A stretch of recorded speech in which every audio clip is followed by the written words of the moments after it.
સ્વામિનારાયણ હરિ. વચનામૃત લોયાનું 16. વાસના કુંઠિત ને નિર્મૂળ થઈ હોય તેના લક્ષણ. ભગવાનની પ્રીતિનું બળવાન સાધન. બુદ્ધિવાળાનું કપટ ઓળખવાની યુક્તિ. ગુણ માત્ર દોષરૂપ થઈ જાય તેવા અવગુણનો ભોગ. સંતનો અભાવ આવવાનું કારણ.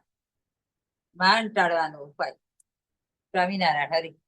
સંવત 1877 માગશર વદી 14 ને દિવસે સંધ્યા આરતી થયા કેળે શ્રીજી મહારાજ ગ્રામશ્રી લોયામતી સુરા ભક્તના દરબારમાં ઢોલિયા ઉપર વિરાજમાન હતા ને ધોળો કેશ પહેર્યો હતો તથા ગરમ પોચની રાતી રગલી પહેરી હતી તથા માથે ધોળો ફેટો બાંધ્યો હતો ને બીજે ધોળે પેટે કરીને બોકાની વાળી હતી ને પોતાના મુખારવિંદની આગળ પરમહંસ તથા દેશ નારી ભક્તની સભા ભરાઈને બેઠી હતી.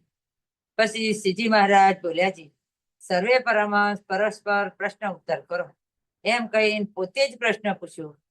જેને વાસના કુંઠિત ન થઈ હોય, ને જેને વાસના કુંઠિત થઈ ગઈ હોય, ને જેને વાસના નિર્મૂળ થઈ ગઈ હોય તેના શા લક્ષણ છે?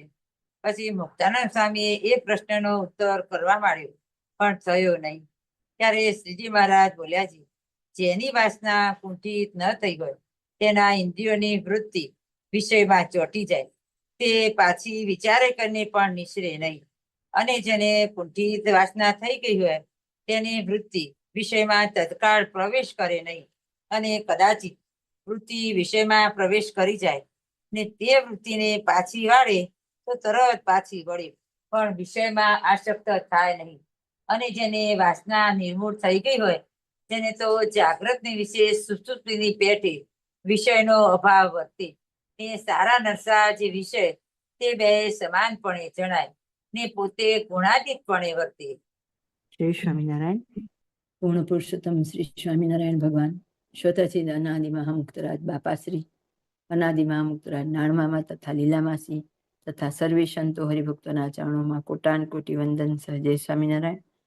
આ સભામાં જોડાયેલા સર્વે મુક્તોને હિતપૂર્વક જય સ્વામિનારાયણ સહ વંદન.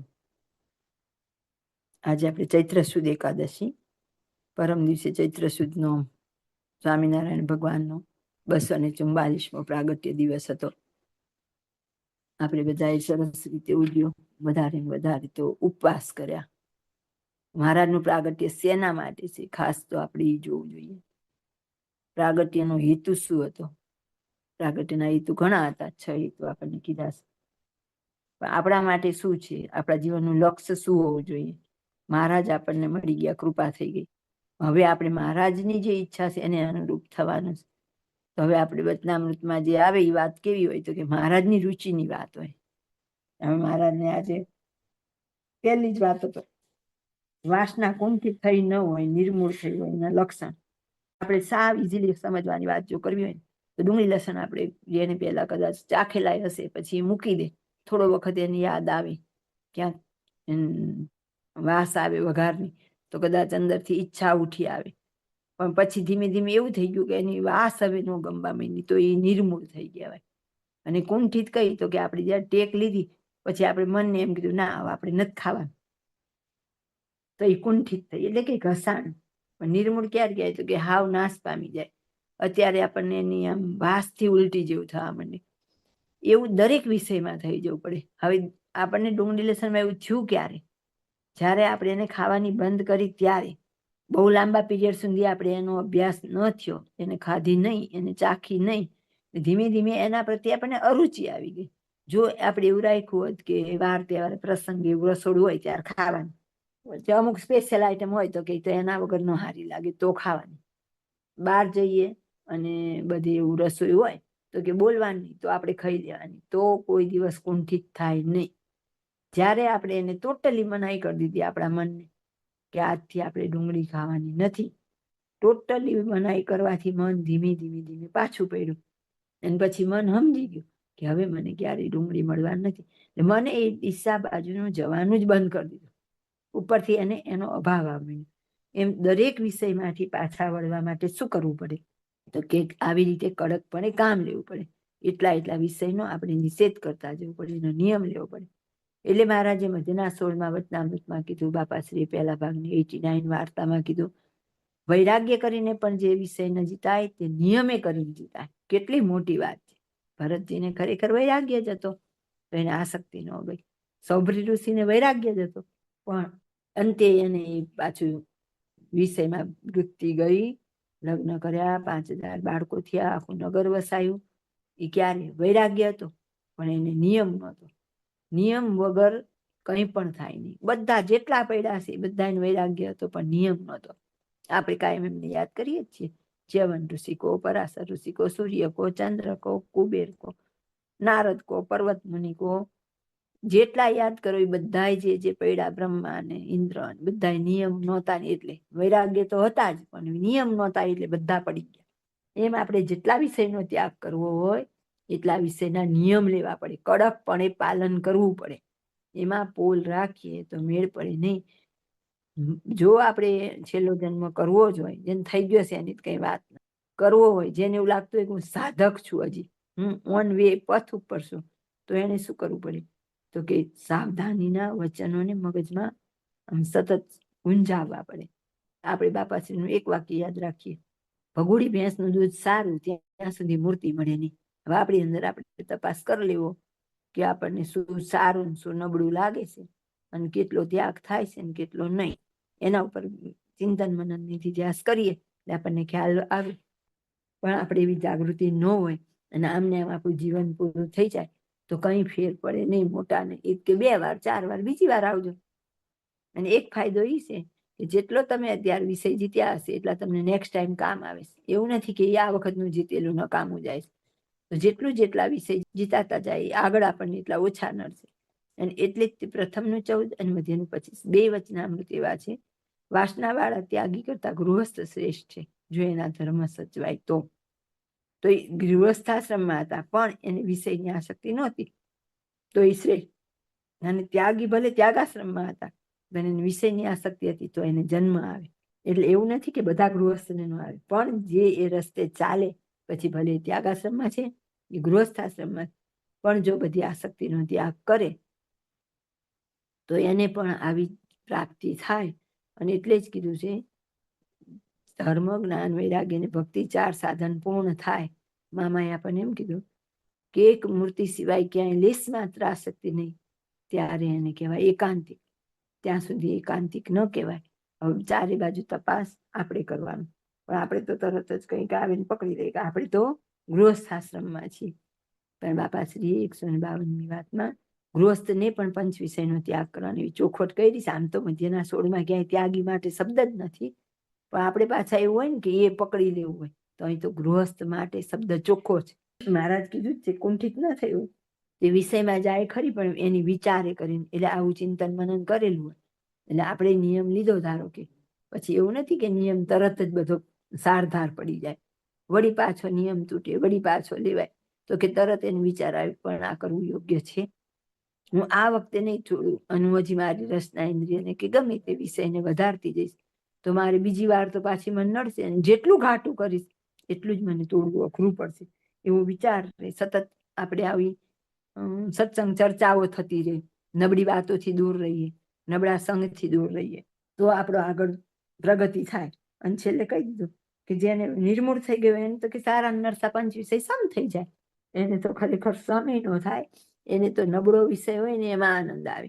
એને જાડું કપડું પહેરવું, કે જે તે મળે એ ખાઈ લેવું, જ્યાં મળે ત્યાં સૂઈ લેવું, એવું એનું અલગારી જેવું જીવન થઈ જાય.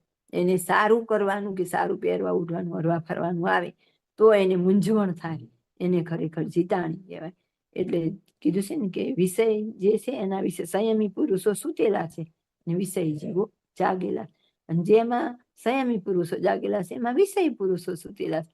તો કે એ લોકો શેમાં જાગેલા? તો કે તપ, ત્યાગ, ધર્મ, આ બધામાં જે આપણે ત્યાગી છે એ લોકો એમાં જીતેલા, સંયમી પુરુષ છે એમાં જાગેલા છે, અને વિષયની બાબતમાં સૂતેલા છે. આપણે વિષયની બાબતમાં જાગેલા છે, અને આ બધા ધર્મ, જ્ઞાન એ બધામાં આપણે સૂતેલા છીએ. તો આપણે શું કરવાનું? તો કે જે રસ્તે ખરેખર આગળ વધવાનું છે એ બાબતમાં જાગૃત થવાનું છે, અને સંસાર સંબંધી વિષયની બાબતમાં આપણે સંયમી થવાનું છે. એને બદલે આપણે હજી એવો ક્યારે વિચાર જ નથી કરતા, તો આગળ તો ક્યાંથી વધીએ છીએ. જય સ્વામિનારાયણ. ત્યારે ગોપાળાનંદ સ્વામીએ પૂછ્યું છે, વાસના કુંઠિત તો હોય પણ તે મૂળમાંથી ટળી નથી જતી, તેનું શું કારણ છે? ત્યારે શ્રીજી મહારાજ બોલ્યા છે, એનો ઉત્તર તો એ છે જે આત્મનિષ્ઠા રૂપ એવું જે જ્ઞાન તથા પ્રકૃતિના કાર્ય એવા જે પદાર્થ માત્ર તેને વિશે અનાસક્તિ રૂપ એવો જે વૈરાગ્ય તથા બ્રહ્મચર્ય આદિ રૂપ જે ધર્મ તથા મહાત્મ્ય સહિત એવી જે ભગવાનની ભક્તિ, એ ચાર વાના જેમાં સંપૂર્ણ હોય તેની વાસના નિર્મૂળ થઈ જાય છે. અને એ ચારમાં જેટલી દીવતા રહે છે તેટલી વાસના નિર્મૂળ થતી નથી. જો ગોપાળાનંદ સ્વામી આપણા માટે પૂછે, વાસના કુંઠિત તો હોય પણ તે મૂળમાંથી ટળી નથી જતી, તેનું શું કારણ છે? એ કુંઠિત એટલે આપણને ખબર છે, એટલે અમુક વસ્તુનો આપણે ત્યાગ કરેલો છે, પણ કેવી રીતે કરેલો છે? તો કે મનને મારીને. પણ જેવી તક મળી જાય તો એ ઉછળી જાય. એક્ઝામ્પલ લઈએ તો કે આપણે બહારનું નથી જમતા, તો એ આપણે નિયમ લીધો અને વાસનાને કુંઠિત કરવાનો પ્રયત્ન કર્યો. તો એટલે આઈસ્ક્રીમ છે બજારનો, કોઈ દુકાનનો કે કોઈ બ્રાન્ડનો, તો કે એ નથી ખાતા. પણ જ્યાં સત્સંગમાં એમ કહેવા આવે કે આ ઘરનો છે તો એ ખાઈ લે, કે ઘરે ખાઈ લે.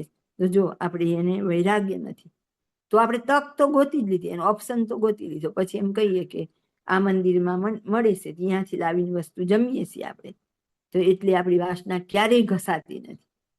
ત્યારે ત્યાગ તો સંપૂર્ણપણે એનો ત્યાગ કરીએ ત્યારે જ વાસના ઘસાય, બાકી વાસના ઘસાતી નથી. તો કાં તો પછી આનંદપૂર્વક ભોગવી લેવું, કાં સંપૂર્ણ છોડી દેવું. એક તો થાય, આ તો બાવાના બે બગડે. એટલે નિયમ લેવો તો વિચારપૂર્વક લેવો, અને એમાંથી આમ યુક્તિ કરીને ન છટકવું. એટલે આગળ પ્રશ્ન આવશે જ કપટનો, એ બધું આપણે કપટ કર્યો કહેવાય. એટલે યુક્તિ કરીને આપણે છેતરીએ છીએ તો કોઈને નથી છેતરતા, આપણે આપણી જાતને જ છેતરીએ છીએ. તો કે એને શું હતું? તો કે અનાસક્તિ રૂપે એવું છે વૈરાગ્ય અને બ્રહ્મચર્ય આદિ ધર્મ, મહાત્મા સહિત ભક્તિ, એવા ચારવાના હોય તેને વાસના નિર્ગુણ થાય. અને એમાં જેટલી ન્યૂનતા હોય એટલી નિર્ગુણ ન થાય. મોટા ભાગના પ્રશ્નના જવાબમાં વૈરાગ્ય વાત આવે છે. આપેલા વચનામૃત હતું સ્વભાવનું, ત્યારે એક જ ઓપ્શન હતું, વૈરાગ્ય નથી. એટલે અને બીજા દાર્શનિક હોય, અન્ય ધર્મના મોટા કોઈ હોય, એ બધા પણ એક જ કહેશે, ભક્તિ કરીએ છીએ, ભગવાનમાં પ્રીતિ પણ કરીએ, પણ સંસારમાંથી વિરક્તિ જ્યાં સુધી નથી થતી ત્યાં સુધી કોઈ પ્રાપ્તિ જ નથી થતી. રડેલું બધું આમાં જ જતું રહે. ઓલું કરેલું હોય ને, મહારાજે એટલે સમલા ખાચર વાળા પ્રશ્ન કીધું ને, અડધો જગતનો પ્રસંગ કરો છો અડધો અમારો કરો છો. આપણે તો આપણી ઉંમરથી વિચાર કરીએ, આપણે કેટલો જગતનો કરીએ છીએ, કેટલો ભગવાનનો કરીએ છીએ. જો આ પ્રાપ્તિ કરવી જ છે, સારધાર ઉતરવું છે, તો એક વાર તો આગળ વધવું જ પડે. હનુમામાએ આપણને એક વાક્યમાં જ કેટલો મોટો જવાબ આપી દીધો. મીરાબાઈ જેવી લગ્ની લગાડવી, બધું આવી ગયું, આટલા અડધા વાક્યમાં આવી ગયું. એ વિચાર હવે આપણે કરવાનો છે કે આપણે કેટલું કરવું અને કેટલું ન કરવું. જય સ્વામિનારાયણ. પછી શ્રીજી મહારાજ બોલ્યા છે, લ્યો અમે પ્રશ્ન પૂછીએ છીએ. મોક્ષ અને ભગવાનની પ્રાપ્તિને અર્થે અનંત સાધન કરવાના કહ્યા છે. તેમાં એક એવું મોટું કેવું સાધન છે જેને કરીને સર્વે દોષ ટળી જાય ને તેમાં સર્વે ગુણ આવે? ત્યારે એ પ્રશ્નનો ઉત્તર પરમ સ્વતે થયો નહીં. પછી શ્રીજી મહારાજે એનો ઉત્તર કર્યો છે, જે ભગવાનનું મહાત્મ્ય જેમ કપિલદેવજીએ દેવહૂતિ પ્રત્યે કહ્યું છે, જે એવી રીતે અનંત પ્રકારના મહાત્મ્ય સહિત એવી જે ભગવાનની ભક્તિ તે જેને હોય તેના દોષ માત્ર ટળી જાય છે, ને તેને જ્ઞાન વૈરાગ્ય ધર્મ એ ન હોય તો પણ એ સર્વે આવે છે. માટે એ સાધન સર્વમાં મોટું છે. જય સ્વામિનારાયણ. મોક્ષ અને ભગવાન પ્રાપ્તિના અર્થે અનંત સાધન કરવાના, કે આપણને ખબર જ છે કે ભગવાન માટે જે કરીએ એ બધું સાધન, એમની પ્રસન્નતા અર્થે જે કરીએ. પણ કે એમાં એક એવું કહ્યું જેમાં સર્વ આવી જાય, તો એના જવાબમાં એવું મહાત્મા જ્ઞાની ભક્તિ. અને દ્રષ્ટાંત કોનું આવ્યું? તો કે કપિલ દેવજી દેવહૂતિ પ્રત્યે કીધું. એટલે કદાચ આમાંથી આપણા ઘણાને તો ખબર નહીં હોય ને એવો વિચાર નહીં આવતો હોય કે કપિલ દેવ કોણ અને દેવહૂતિ કોણ. કપિલ દેવના માતાનું નામ દેવહૂતિ હતું. એમનો જ્યારે અંતિમ સમય આવે છે ત્યારે કપિલ દેવ એમને જ્ઞાન કરે છે, એને કપિલ ગીતા કહેવાય. અને એમાં એમણે એટલો બધો ઉપદેશ આપેલો છે કે બધેથી આસક્તિ છોડો, એક ભગવાનમાં મન લગાડી દો. તો જો હવે એવું હોય કે એમના ઘરે આવડું મોટું સંતાન, કપિલ દેવ એક અવતાર કહેવાય છે, તો એનું એમને એમ કલ્યાણ થઈ જતું હોત તો આવડો મોટો ઉપદેશ ન આપત. આખી કપિલ ગીતા નો લખત. છેલ્લાના 5 મહારાજે કપિલ દેવહૂતિનું દ્રષ્ટાંત ત્યાંય લીધું છે, અને અહીં મહારાજે કપિલજીને યાદ કરેલા છે. તો કેમ યાદ કર્યા છે અને કેમ એમણે એમની માતાને આટલો બધો ઉપદેશ આપ્યો? એ તો એના ઘરે તો આવડા મોટા અવતાર થયા હતા, એનું કલ્યાણ થઈ જ જવાનું હતું. આપણે કઈ નથી તો એ ફૂલાતા ફરીએ કે આપણને આશીર્વાદ આપ્યા, આપણું કલ્યાણ થઈ ગયું. આમને તો પુત્ર જ એવો હતો, તો એને એમના અંત સમયે એમને બધેથી અનાસક્ત થવાનો ઉપેલો છે. એટલે અહીંયા એમ કીધું જેવો કપિલદેવજી દેવહૂતિ પ્રત્યે મહિમા કીધો છે, એવી મહિમા સહિત ભક્તિ હોય તો એને કાંઈ કરવું રે નહીં. આપણે બધી જ લેડીઝનો બધાનો સ્વ અનુભવ કે બાળકનો મહિમા છે, પતિનો ઘરનો મહિમા છે, તો એના માટે ખુવાર થઈ જઈએ છીએ. એક નહીં અનંત જન્મ એના માટે જ આપણે કરીએ છીએ. મોટા મોટા સંતોને ગળાય રહી ગયા બોલી બોલીને, લખી લખીને હાથે રહી ગયા કે લુસત ચૂસત ધન આવડતા, તો કે બધા આપણું ધન ને આવડતા બધું ચૂસી લે, આપણને આમ છોતરા જેવા કરીને બાજુમાં મૂકી દે, તોય પાછા મારો દીકરો મારી દીકરી, મારું ઘર ને મારું ઘર, એમાંથી બહાર નીકળીએ જ નહીં. કોઈ દિવસ આસક્તિ તૂટે જ નહીં. મગજમાં ચિંતન જ એની આજુબાજુ જ ફરતું હોય તો પ્રાપ્તિ કેવી થાય? તો જેવો એમનો મહિમા એ ક્યારેક આપણને અપશબ્દ કહી જાય છે, આપણું માનતા નથી, કે આપણો તિરસ્કાર કરે, આપણું બે કામ ન કરે, તોય છતાંય આપણને એનો અભાવ ક્યારેય ન આવે. એવો ભગવાન અને ભગવાનના ભક્ત વિશે જયારે થઈ જાય તો કંઈ જ કરવાનું રહે નહીં. જેનો મહિમા થાય એના અર્થે બધું થાય.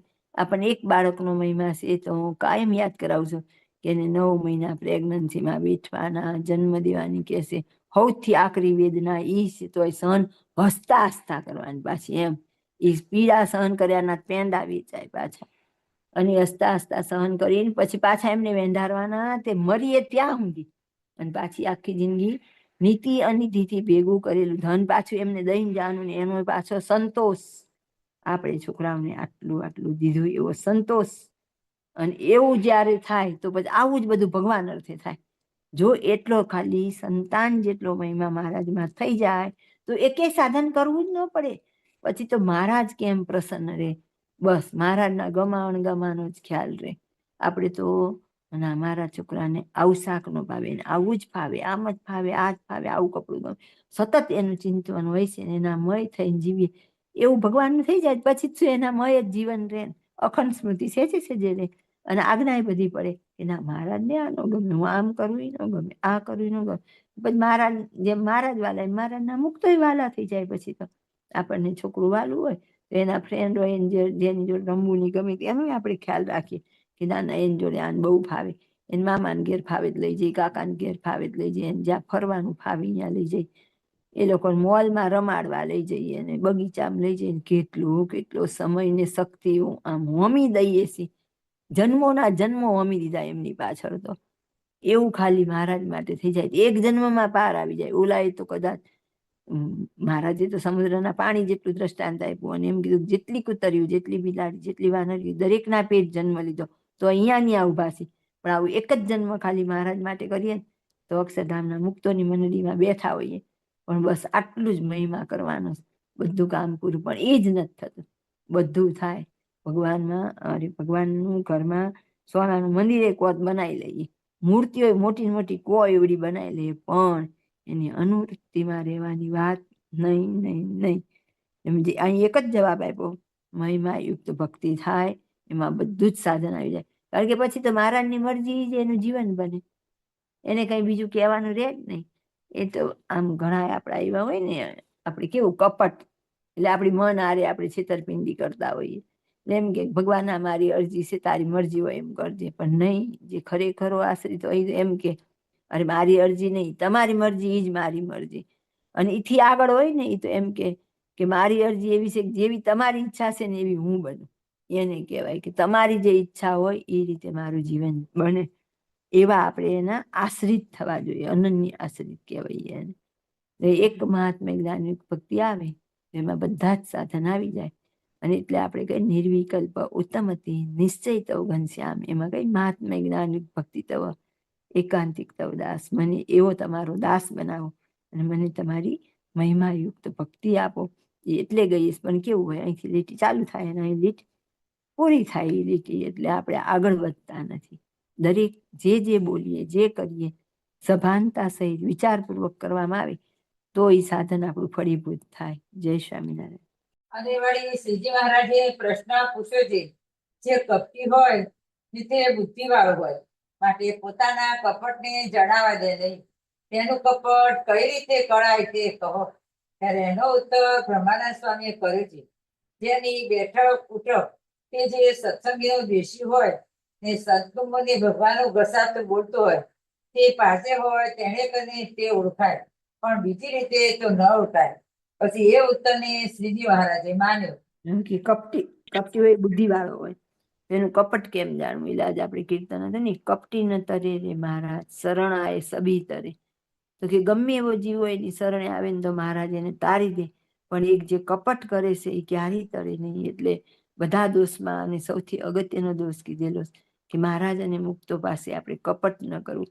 પણ આપણે તો કેટલા હોશિયાર હોય, જે ન કરતા હોય કે જે આપણી ખામી હોય એ બતાવતા નથી, અને આપણા છે જ બે કંઈક હોય એ બધું તો આમ વધારે ચડી ચડીને બતાવી, હું તો આમ કરું છું ને આમ કરું છું એમ. અને કપટના દ્રષ્ટાંતો સ્વામિનારાયણના જ થઈને ત્યાં સ્વામિનારાયણની ઘોર ખોદે એ કપટી. તમને એટલી ખબર નથી પડતી કે આપણે આ કરીએ એનું નુકસાન કોને જાય છે. અને આપણે જ આપણી જાત હારે જે છેતરપિંડી કરીએ, કપટ કરીએ. બાપાની વાતમાં બધે આવે ને કે મહારાજ કે મુક્તો ના દેખતા કોઈ સેવા કરીએ ને પાછળથી આગા પાછા થઈએ દેખાડાની સેવાની, એ બધું કપટ છે. પછી હું જાહેરમાં ક્યાંય કે બે જણ વચ્ચે હું આવું નથી ખાતી, હું આમ નથી કરતી કે આમ નથી કરતી, અને પછી હું એનું આમ બાનું કાઢીને નવું રૂપ આપીને એ વસ્તુ કરી લેતી હોય, ત્યારે બધા કપટ એ સૂક્ષ્મ બધું જોવાનું છે આપણા જીવનમાં. એટલે ભાઈના ઘણા પ્રવચનમાં આવી, જ્યારે મહારાજ જેટલા નિર્મળ બનીએ ને ત્યારે આગળ આપણી પ્રગતિ થાય. તો નાનામાં નાના દોષ જોવા પડે કે હું કેટલી જગ્યાએ કપટ કરીને મારી જાતને, જો કોઈને છેતરવાનો તો આમાં બહુ પ્રશ્ન આવતો જ નથી. હું છેતરું કોને? તો કે આંખ આડા કાન કરીને મારી જાતને. મારે ધાર કે કંઈ ખાવું છે એટલે હું એમ કહું, પણ શું કરું? જો એમાંથી વિટામિન આ મળે, મને આ મળે, મને બ્લડ ઓછું છે તેમાંથી બ્લડ મળે, કાં તો મને સુગર ન લઉં તો બીપી થઈ જાય, બીપી થાય પછી સુગર ઘટી જાય, એવા એવા બાના કાઢું અને એમ કરીને મારી જાતને છેતરું. કોઈને નુકસાન નથી, નુકસાન મને ખુદને જ છે. અને હું કેટલું કપટ કરું ને મને પોતાની જ ખબર હોય, બીજા જ જાણવા આવે ને એ છેતરપિંડીથી નુકસાન એ મને જ છે. એટલે સતત યાદ રાખવું પડે કે કપટી હોય ક્યારેય તરતો નથી, કારણ કે ખુલ્લા ન થઈએ ત્યાં સુધી આપણા દોષ ન ઓળખાય ને આપણાથી આગળ પ્રગતિ ન થાય. એટલે બધા દોષમાં મુખ્ય દોષ કપટ. જય સ્વામિનારાયણ. અને પછી પોતે બોલ્યા છે, એવાનો સંગ ન કરતો હોય તો કેમ કરીએ? ત્યારે બ્રહ્માનંદ સ્વામીએ કહ્યું છે, કોઈક દેશકાળનું વિષમપણું આવે ત્યારે એનો કપટ કળાઈ જાય. ત્યારે શ્રીજી મહારાજે કહ્યું જે ઠીક ઉત્તર કર્યો. પ્રશ્ન એવો હતો કે એની સાથે તો આપણે રહેતા નથી, એનો સંગ નથી કરતા, તેનું કપટ કેમ જણાય? તો કે વિષમ દેશકાળ આવે ત્યારે. હવે જીવા ખાચર હતા એ મહારાજ પાસે આવીને સરસ સરસ વાતો કરતા કે હા મહારાજ મોટું મંદિર બનાવો, આમ કરો. પછી પોતે ને પોતે જઈને ભાવનગરના નરેશ વજીસિંહ પાસે જઈ અને મહારાજને દાદા ખાચર વિરુદ્ધ ફરિયાદ કરી આવતા. પછી એક વખત ગામની બહાર બધા ત્યારના તો કેવું હતું, જે આવે યાત્રિકો એને કઈ ત્યારે એટલી ધર્મશાળાઓને એવું હતું નહીં, તો એવા ઉતરેલા હોય અને બધી ચાલી ચાલીને જ વધારે સંઘળી નીકળવું, એટલે એવા પડાવ તો વારે વારે બધાને કરવા પડે. તેમાં બહુ જ વરસાદની એવી પરિસ્થિતિ હોય, ત્યારે મહારાજને દયા આવે અને ચિંતા થાય કે આવા માટે આપણે કંઈક વ્યવસ્થા કરવી જોઈએ. તો જીવા ખાચર જોડે વાત કરે તો જીવા ખાચરે મોટી આયા કરે, અને પછી સમય આવે ત્યારે ખસી જાય. દાદા ખાચર હારે વાત કરે તો દાદા ખાચર તો પોતાના ઓરડા દેવા તૈયાર થઈ જાય. તો જ્યારે એવો જો સમય આવે કે મહારાજ એમ કે હાલો જીવા ખાચર હવે તમારે અહીંયા 2-4 ઓરડા ખાલી કરી દો આપણે આ લોકો માટે, તો ત્યારે એ તરત ખસી જાય. એવી રીતે આપણે તે વાતો કરીએ પણ સમય આવે ત્યારે ખસી જઈએ. તો એ આપણે આવો જ્યારે આપતકાળ આવે ને ત્યારે કડાઈ જ જઈએ. ગમે ત્યાં કેને પાપ છાપરે ચડીને પોકારે, મારું કરેલું મને નડે એટલે નડે જ. કદાચ સમય લાગે પણ એ બહાર આવ્યા વગર રહે જ નહીં. સત્યને ઉજાગર થતા વાર લાગે પણ ઉજાગર તો થાય જ. ભલે એના માટે એને સહને ઘણું કરવું પડે, પણ તો એ ઉજાગર તો થાય. એટલે આપણે કોઈની સાથે સંગ કેવો કરવો ન કરવો અહીંયાનો પ્રશ્ન હતો. તો કે સમય આવે તો તમારી આંખ ખુલ્લી રાખો તો તમને પકડાય જ કે અહીંયા સંગ કરવા યોગ્ય છે, આની વાત માનવા યોગ્ય છે અને આની વાત માનવા યોગ્ય નથી. જો આપણને કોઈ કડવું કહી દેશે ને ત્યારે આપણને આખરું લાગે, પણ મીઠું બોલનાર આપણને ક્યારેય આગળ નહીં વધવા દે. હોય હવે દેશકાળ પ્રમાણે આવું તો થોડું થોડું ચાલ્યા કરેલ આપણા મનને એટલું જ જોતું હોય, છટકવા માટે જ સાવધાન હોય, અને તરત આપણું મન છે ને બીજે જ વખતથી તરત આમ નબળી ગતિ બાજુ જતું રહેશે. ચાલે હવે આની કઈ જરૂર નહીં, ચાલે હવે એમ કરી કરી મન આપણને છેતરી જાય. જય સ્વામિનારાયણ.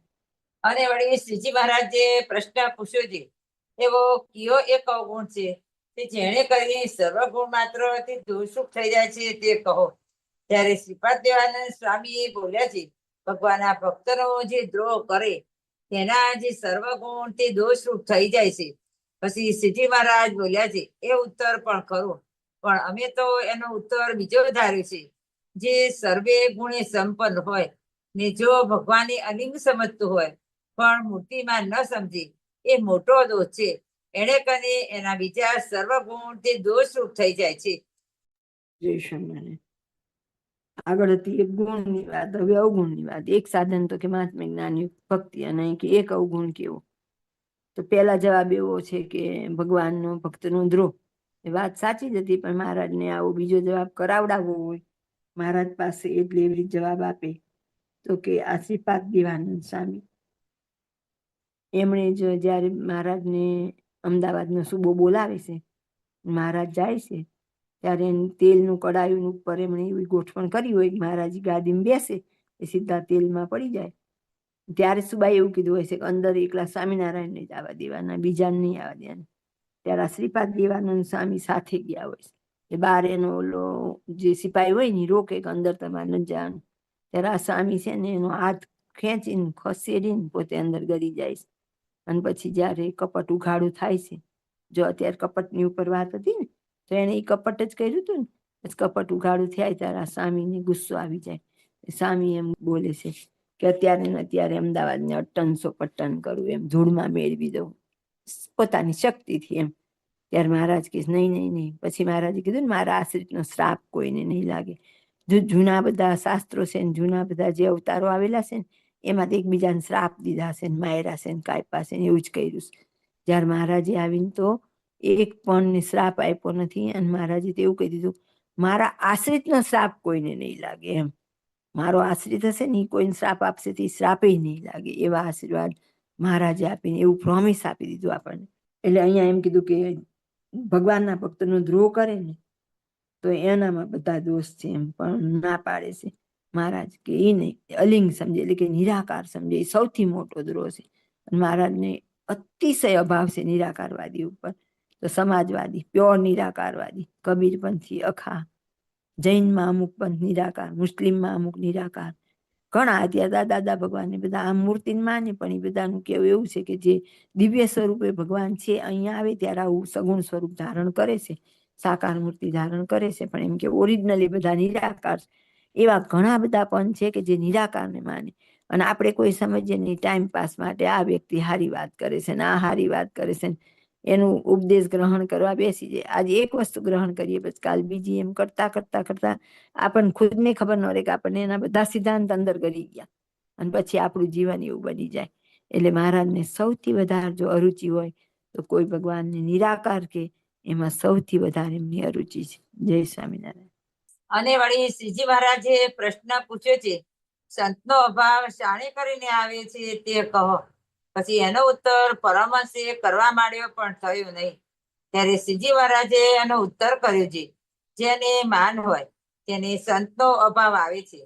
કેમ છે, જે માની હોય તેનો એવો સ્વભાવ હોય જે પોતાને વખાણે તેમાં 100 અવગુણ હોય તે સર્વેને પડ્યા મૂકીને તેમાં એક ગુણ હોય તેને બહુ માને, ને જે પોતાને વખાણતો ન હોય ને તેમાં 100 ગુણ હોય ને તે સર્વેને પડ્યા મૂકીને તેમાં કોઈ જીવો તેવો એક અવગુણ હોય તેને બહુ માની તેનું પ્રથમ તો મન તથા વચન તેણે કરીને દ્રોહ કરે, ને પછી દેહ કરીને પણ દ્રોહ કરે. માટે માનરૂપ મોટો દોષ છે, અને તે માન સમજુમાં જ હોય ને ભોળામાં ન હોય એમ જાણવું નહીં. ભોળામાં તો સમજુ કરતા એ જાજુ હોય છે. સંતનો અભાવ કેવી રીતે આવે એની વાત છે. પહેલા જ વચનામૃતમાં છેલ્લી ચોથી જે બાબત છે એમાં સંતના અભાવની જ વાત છે. તો કે અભાવ કેવી રીતે આવે? તો કે જ્યારે સંત સ્વભાવ ઉપર વાત કરે છે ત્યારે અભાવ આવે છે. એટલે અહીંયા એમ જ વાત છે કે એને કેમ? તો કે એની અંદર માન છે. માન હોય ત્યારે જ આપણને કોઈ પણ ટોકે એ આપણને અનુકૂળ ન આવે, અને એટલે પછી આપણે પડી જઈએ. એ કરીને દેહ કરીને તો ડ્રો કરે કે ન કરે, પણ એને માનરૂપી દોષના હિસાબે તો નિર્વિકલ્પાનંદ સ્વામી હતા, એમને એવું જ થયું હતું ને, અલૈયા ખાચરને એવું થયું હતું. એ બધા કેમ ગયા હતા? પૂર્ણાનંદ સ્વામી. તો પણ પૂર્ણાનંદ સ્વામીએ તો એમના ભક્તો બધા શિષ્યો સાથે નીકળે છે. એને એવું કીધું હતું કે મને તો માનરૂપી દોષ લઈ જાય, તમે શા માટે નીકળો? એટલે એણે પછી ભગવાનનો દ્રોહ નહોતો કરેલો. જ્યારે નિર્વિકલ્પાનંદ સ્વામીએ તો દ્રોહ કર્યો હતો. અલૈયા ખાચરે દ્રોહ નથી કરતા, પણ મહારાજ પાસે આવતા નથી, અને કેટલું મોટું નુકસાન કે મહારાજ ખુદ અંતર ધ્યાન થાય છે. મુક્તાનંદ સ્વામી જેવા એમને મનાવવા જાય કે અલૈયા ખાચર, હવે તો તમે આવો. મહારાજ હવે તો લીલા સંકેલવાની તૈયારીમાં છે. તોય નથી આવતા. પછી પાછા વળે છે, પણ કેટલો પસ્તાવાનો વારો આવે, કારણ કે મહારાજ અંતર ધ્યાન થયા તો એ પોતે દર્શન ન કરી શક્યા, માન ન મૂકી શક્યા. જે આજીવન કુંવારા રહ્યા હતા, સર્વસ્વ મહારાજ માટે પોતાનું ધન વાપરતા, કેટલા 150 ને તો પોતે સત્સંગ કરી અને સાધુ કરી દીધેલા. તો સત્સંગ કેટલાને કર્યા હશે? મહારાજ જ્યારે ત્યાંથી પસાર થાય કે ત્યાં જાય ત્યારે બધો જમણવારનો ખર્ચો કે ઘોડા અને બળદ ને બધાનું ખડ જોગાણ, એની બધી વ્યવસ્થા પોતે કરતા. તેમ છતાં એક ગૃહસ્થ હરિભક્તમાં કોણ મોટું, એટલી જ વાતમાં એમનું નામ ન આવ્યું અને એમને માન મળડાણું. એમણે મુક્તાનંદ સ્વામી જેવા સંત ઉપર તલવાર ઉગામી હતી, અને એમને પછી ફરીથી જન્મ આવે. એવી જ રીતે જુઓ તો આ તો બધાને બહુ ન ખબર હોય. નંદકિશોર પુરાણી તો બાપાશ્રી એમની વાતમાં કીધું જ છે ને કે પુરાણી આ વાતો ક્યાંથી આવે છે? તો કે મહારાજના મુખમાંથી. તો કે મને યાદ રાખજો એમ. તો કે હા. તો કે ના, મને લાગે છે કે તમે ભૂલશો, જરૂર ભૂલશો, જરૂર ભૂલશો. આ વાત પહેલા કહી દીધી હતી. અને એટલો બધો એમને મહિમા હતો કે મુનિ સ્વામી કાયમ એમ કે બાપા આ સંતને તમારો બહુ જ મહિમા છે. તો બાપા કે હા. પાછા થોડા ટાઈમ એમ સ્વામી યાદ કરાવે, આ સાધુને તો બહુ મહિમા છે. પણ જ્યારે એને માન ખરડાણું ત્યારે બાપાને, ઈશ્વર સ્વામીને, વૃંદાવન સ્વામીને, મુનિ સ્વામીને બધાને હેરાન કરવામાં સૌથી આગળ એ હતા. જે આખી મહાસભાની રચના થઈ, કોર્ટનો કેસ થયો, એ બધું ઊભું કરનારા એ હતા. જેને બાપાનો અતિ મહિમા હતો એ જ એના દુશ્મન બન્યા. એક નાનું માન ખડાય એટલે જો જીવા ખાચર એવડી ગયા, નિર્વિકલ્પાનંદ ગયા, અલૈયા ખાચર ગયા, નંદકિશોર પુરાણી ગયા, આ બધા માનમાંથી. અને આ પાછળ જેટલા બાપામાંથી છૂટા પડ્યા એ બધા પૂજા એના માન વાળા ગયા, એટલે બધા છત્રીથી છૂટા પડીને બાપાના નામે પૂજાય છે. પણ એકને પ્રાપ્તિ કઈ જ નહીં, શૂન્ય. ગમે એટલો દાખલો કરે છે, ગમે એટલા નિયમ ધર્મો પાડે છે, પ્રાપ્તિમાં 0. એ વાત કોઈ ન મનાય. પણ આપણે બધા જેને આમ સભાનતા સહિત જેને સત્સંગ કરવો, એકવાર કલ્યાણની નહીં સાંભળીને સમજી લે કે એકેયને કલ્યાણની કેટલી સ્વામીએ ગાળો દીધી. આખા સમાજના જેટલા નીચમાં નીચ દ્રષ્ટાંત હશે ને, નાગ ને વાઘ ને બલાખારી ને ભૂત ને પ્રેત ને ડાકણ ને બધા જ એને દ્રષ્ટાંત આપી દીધા. અને છેલ્લે સ્વામીએ મોટામાં મોટી ગાળી દઈ દીધી. વડવા કેના ભરથાર ને વિસ્યા કેની કુળનાર, તોય આપણે તણાઈને જઈએ તો એમાં વાંક આપણો છે, એમાં કોઈનો નથી. સંતો તો આપણને પોકારી જ્યારે કોઈ બહાર નહોતું નીકળ્યું ત્યારે લખીને ગયા, તોય આપણે ન માનીએ. એ વાતો બહુ સરસ કરે. મારા ઘરની બાજુમાં એક મંદિર નહીં, અહીંયા જો કઈ નહીં. મહારાજ તો છે, ક્યાંથી મહારાજ આવ્યા હોય અહીંયા? પણ આપણને તો ખબર નહીં. અંદર આપણા સાધનનું માન એવું કરી ગયું હોય કે આપણે આ વાત સમજવા સાંભળવા તૈયાર જ નથી. અને આપણા પતનના અધિકારી આપણે જ છીએ. પણ નિષ્કુળાનંદ સ્વામી એનો જવાબ આપેલો કે આપણને ખોટા ગુરુમાં કેમ પ્રીતિ થાય? તો કે આપણા પૂર્વના પાપ પ્રજળે છે ને, એટલે આપણને ખોટા ગુરુ મળે, અને પાપના પરિણામ રૂપે આપણે એમાં જઈ પાછા આપણું પતન થાય છે. પણ આ બધી વાતો કોઈ સમજવા કે સ્વીકારવા ત્યારે બસ અહીં આંટી પડી. સારી વાતો થાય છે, સારું ઉતારા મળે, સારા માન પાણી મને આવો ભા થાય, મોટા કરવા મળે, હાર પહેરાવા મળે, પહેલી રોમાં બેસવા મળે, આપણે બધે જવા તૈયાર. પણ આ માન સૂક્ષ્મથી માંડીને જોવું પડે કે કેટલું ઝીણું છે માન, તો એ આપણને ગમે ત્યાં ખેંચી જાય. જય સ્વામિનારાયણ. પછી મુક્તાનંદ સ્વામી શ્રીજી મહારાજને પ્રશ્ન પૂછ્યો, હે મહારાજ, એ માન કેમ ટળે? ત્યારે શ્રીજી મહારાજ બોલ્યા હતી, જે ભગવાનનો મહાત્મા અતિશય સમજતો હોય તેને માન ના આવે.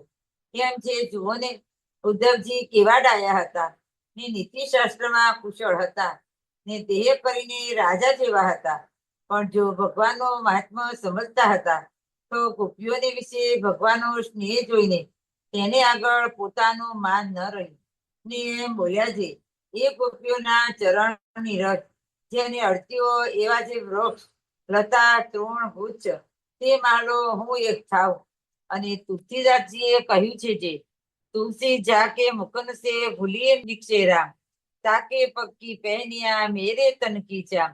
એમ જેને ભૂલે પણ ભગવાનનું નામ મુખથી નિસરે તેને અર્થે પોતાના શરીરના ચર્મના જોડા કરાવી આપે. તો જે ભગવાનના ભક્તો હોય ને ભગવાનનું નિરંતર નામ સ્મરણ ભજન કીર્તન વંદન કરતા હોય ને જો ભગવાનનો મહાત્મા સમજતો હોય તો તેને આગળ શું માન રહે? ન જ રહે. માટે મહાત્મા સમજીએ ત્યારે માન જાય છે, પણ મહાત્મા સમજ્યા વિના તો માન જાતું નથી. તે સારું. જેને માન ટાળવું હોય તેને ભગવાનનો ને સંતનો મહાત્મા સમજવું. ઇતિ વચનામૃત લોયાનું 16મું. જય સ્વામિનારાયણ. માનને ટાળવું કેવી રીતે? પણ પેલા માન ઓળખાય તો ટળે ને. વાત તો ઈ મોટી છે આપણી, કે ઓળખાય જ નહીં આપણને. તો કે ભગવાનના ભક્તનો મહિમા અહીંયા ત્યારે એને માન નહીં આવે. એટલે ઉદ્ધવજી તો કૃષ્ણ ભગવાને મોકલેલા, જાઓ ગોપીઓને સમજાઈ આવો એમ. ઉદ્ધવજીને એમ કે ઓહો, ગોપીઓ તો ભળી ભોળી ગામડાની સ્ત્રીઓ, એને સમજાવવામાં શું, હું પોતે વિદ્વાન હતા કે હું તો આમ જઈને એમને સમજાવી દઈશ. પણ જ્યાં જાય છે અને ગોપીઓની વાત સાંભળે છે ત્યાં તો એમને એમ થઈ જાય છે કે આમને સમજાવવામાં નથી મોકલો, મને તો સમજવા મોકલો છે કે જાઓ ભગવાનમાં પ્રેમ કોને કહેવાય. તો ગોપીઓની આપણે એક જ વાત જીવનમાં ઉતારીએ કે કૃષ્ણ ભગવાન જતી વખતે એમ કીધું હોય છે કે હું એક વખત આવીશ અને એમને એમ હોય છે કે ભગવાનને લેવા આખરું જાય છે, તમે આડા સુઈ જશું, ગાડા નહીં જવા દઈએ. પણ જ્યાં જોવે છે કૃષ્ણ ભગવાનની આંખ અને સમજી જાય છે કે ના ના, અમને રાજીપો એમાં નથી એમ, તો બધી જ ઊભી થઈ જાય છે અને આજીવન રાહ જોવે છે. એને કેટલો પ્રેમ હોય છે જેની કોઈ લિમિટ નહીં એમ. એના વગર એમના પ્રાણ નો ટકે એટલો પ્રેમ હતો.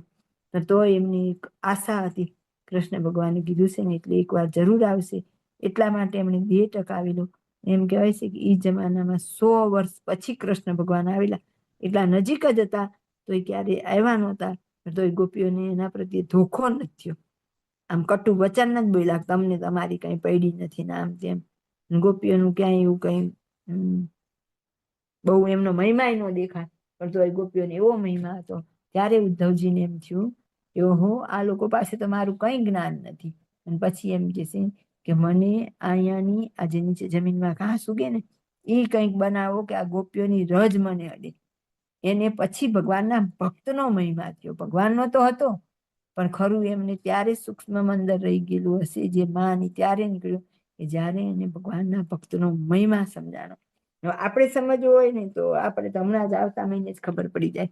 આપણા ઉતારામાં કોણ ઉતારો દઈએ, આપણે આરતીમાં આવવું હોય ને ઉતારામાં બીજા ઉતર્યા હોય એને નાવા જવું હોય, મારે નાવા જવું હોય, ત્યારે પછી હું પેલા જવું, પણ એમ નહીં, એને જવા દઉં અને હું નાવા રહું ને આરતી મારી જતી રહે તો એ ભગવાન એમાં રાજી થાય. એ સૂક્ષ્મ વસ્તુઓ સમજવાની છે. અહીંયા આપણને ખબર પડી જાય કે આપણને ભગવાનના ભક્તનો મહિમા કેટલો છે. ભગવાનના ભક્તનો મહિમા થાય, ભગવાનના મહિમા કરતા ચડી જાય. અને ત્યારે જ મહિમા થાય જ્યારે ભગવાનનો પરિપૂર્ણ મહિમા થયો હોય.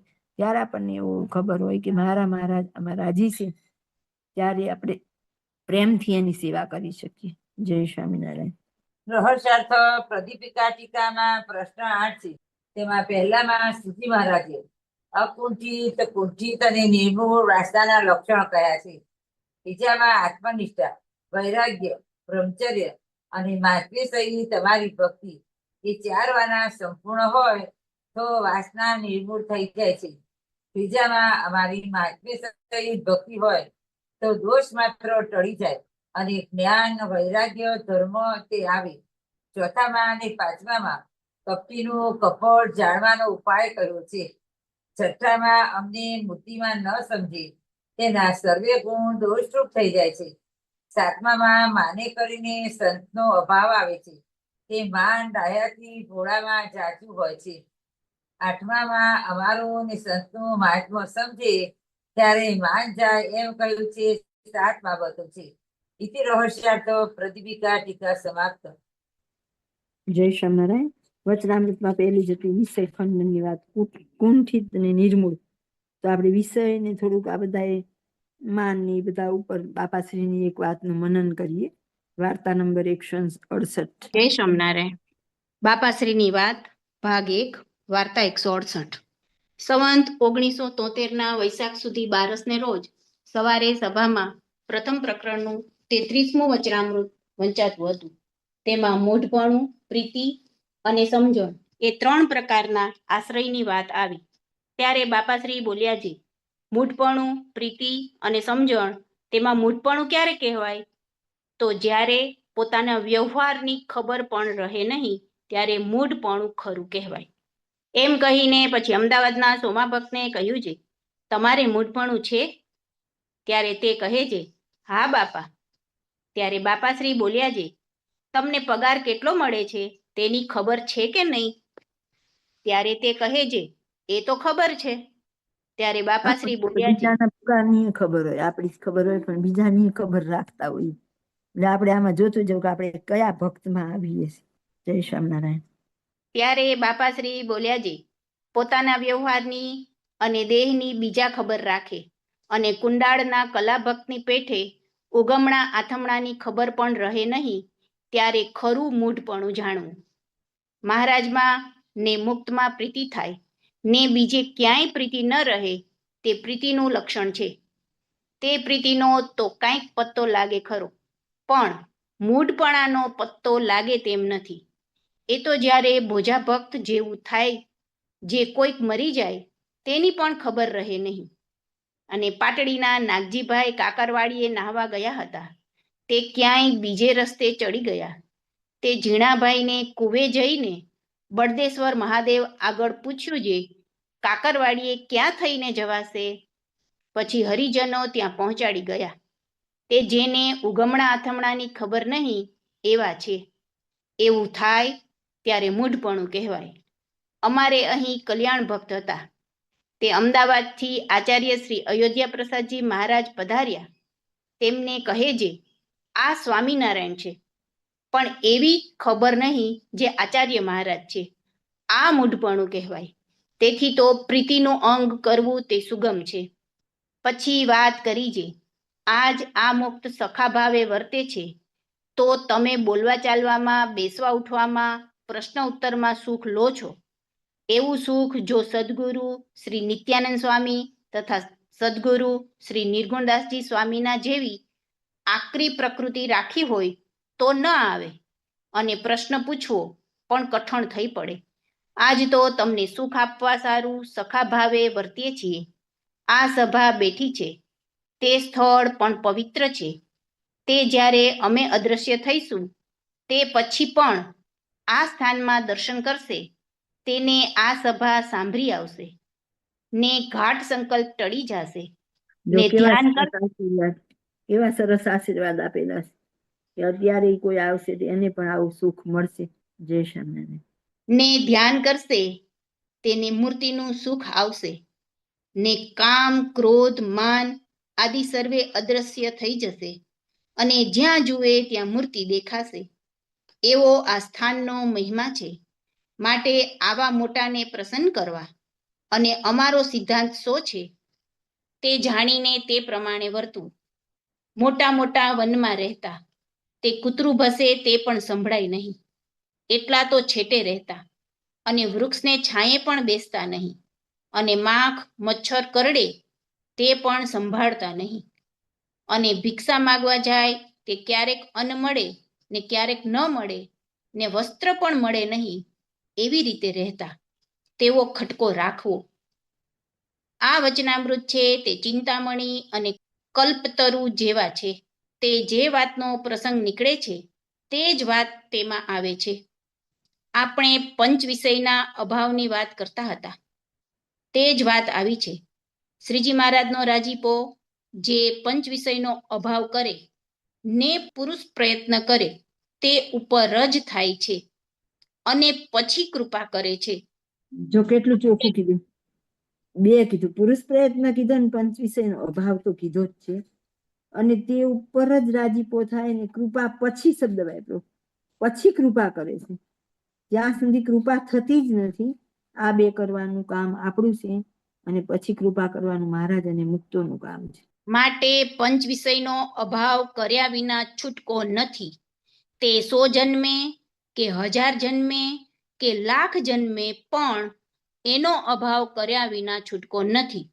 જો નહીં ટાળો તો ઓચિંતાની કેદ આવી પડશે ને 9 મહિના સુધી પાચ, પરુ, વિષ્ટા, મળ, મૂત્રમાં ઊંધે માથે રહેવું પડશે ને બારી કે વાયરો કાંઈ મળે નહીં એવું દુઃખ આવી પડશે. આજ ભગવા લુગડા મૂકી દઈને ધોળા પહેરવા પડે તો આબરૂ આડી આવે, ને મરીને જન્મ ધરવો પડે તેમાં આબરૂ આડી ન આવે. તે સમજણ કેવી ઊંધી કહેવાય. મોટાનો જોગ કરીને જો આજ્ઞા ન પાડે ને માયાના કાર્યમાં લેવાય તો મોટાને ખતરાવ્યા કહેવાય. કેમ જે બીજા સૌ અવગુણ લેજે મોટાનો જોગ કરે છે પણ એમ વર્તતા નથી, એમ બીજા પાસે અવગુણ લેવરાવે તેનું પાપ લાગે. માટે બે વાનાનો તો પ્રસંગ જ થવા દેવો નહીં. નિષ્કામ શુદ્ધિ ને ધર્મામૃત પ્રમાણે વર્તવું, પણ તેમાં લેસ માત્ર ફેર પડવા દેવો નહીં. શ્રીજી મહારાજે ધાતુપાત્ર પણ રાખવાની ના પાડી છે, અને પોતાને નવરાવવા પણ કાષ્ટના પાત્ર જે કઠારી, કટોરા તે આપ્યા છે, ને સાધુને જમવા કાષ્ટપાત્ર આપ્યા છે, તેમાં ફેર ન પાડવો, ને માયાના પેચમાં ક્યાંય આવવું નહીં. ચોખ્ખા ચણક કુંદન જેવા થઈ રહેવું, તો જ મહારાજ ને અમે રાજી થઈને સાથે ને સાથે રહીશું. માયા સન્મુખ તો થાવું જ નહીં, એને તો પૂંઠ દેવી, પણ તેના સામું જોવું નહીં. શ્રીજીની પ્રસાદી પણ ચરણરજની કે પથ્થર કાષ્ટની લેવી, પણ ખાવા પીવાની પ્રસાદીની ઈચ્છા રાખવી નહીં. ખાવાની પ્રસાદીની ઈચ્છા રહે તે માયાનો મોહ છે. તેથી ચરણરજ પ્રસાદી શ્રેષ્ઠ છે. માટે તે પ્રસાદી કહી દીધું ને કે પ્રસાદીમાં મોહ રહે તોય મોહ છે, તો આપણે તો હજી શેમાં મોહ છે. પ્રસાદીના નામે આપણે આપણી જાતને છેતરીએ, જે કપટની વાત હતી, તો એમાંય આપણે છેતરપિંડી કરીએ છીએ. બાપાએ આપણને એમાંથી દુઃખા કરી દીધા છે. વિચારવાનું આપણે છે. જય સ્વામિનારાયણ. ખાવાની પ્રસાદી મહિમાએ સહિત તો લેવી, પણ રસાશક્તિ એ કરીને ન લેવી. જેમ પ્રકૃતિ પુરુષના કાર્યમાંથી ને તેના વૈભવમાંથી લુખ્ખા થાવું, તેમજ બ્રહ્મકોટીના ને અક્ષરકોટીના ઐશ્વર્યમાંથી ને એમના સુખમાંથી પણ લુખ્ખા થાવું, અને છેવટ શ્રીજી મહારાજનું તેજ જે અક્ષરધામ તેમાં પણ સુખ ન માનવું. એક શ્રીજી મહારાજની મૂર્તિમાં જ સુખ માનવું ને હેત કરવું, તો શ્રીજી ને મોટા રાજી થઈને કૃપા કરે અને પોતાના તુલ્યપણાને પમાડે. ઇતિ વાર્તા 168. જય સ્વામિનારાયણ. છેલ્લે કહી દીધું કે મહારાજની મૂર્તિ એટલે અક્ષરધામમાં પણ નહીં. આપણને સભાનતા હોવી જોઈએ કે સત્સંગમાં બધા એમ કે અક્ષરધામમાં જવું છે, અક્ષરધામમાં જવું, પણ આપણે કારણ સત્સંગ વાળાને તો મૂર્તિમાં પ્રવેશ છે, અક્ષરધામ નહીં. તો પરમ એકાંતિકની પ્રાપ્તિ થાય. અનાદિની સ્થિતિ માટે મૂર્તિમાં રહીને મૂર્તિનું સુખ લેવું તે. જય સ્વામિનારાયણ. ઇતિ વચનામૃત લોહિયાનું 16મું થયું. સહજાનંદ સ્વામી મહારાજની જય, બાપા શ્રીની જય, સદગુરુ શ્રીની જય, સ્વામિનારાયણ ભગવાનની જય, ઘનશ્યામ મહારાજની જય.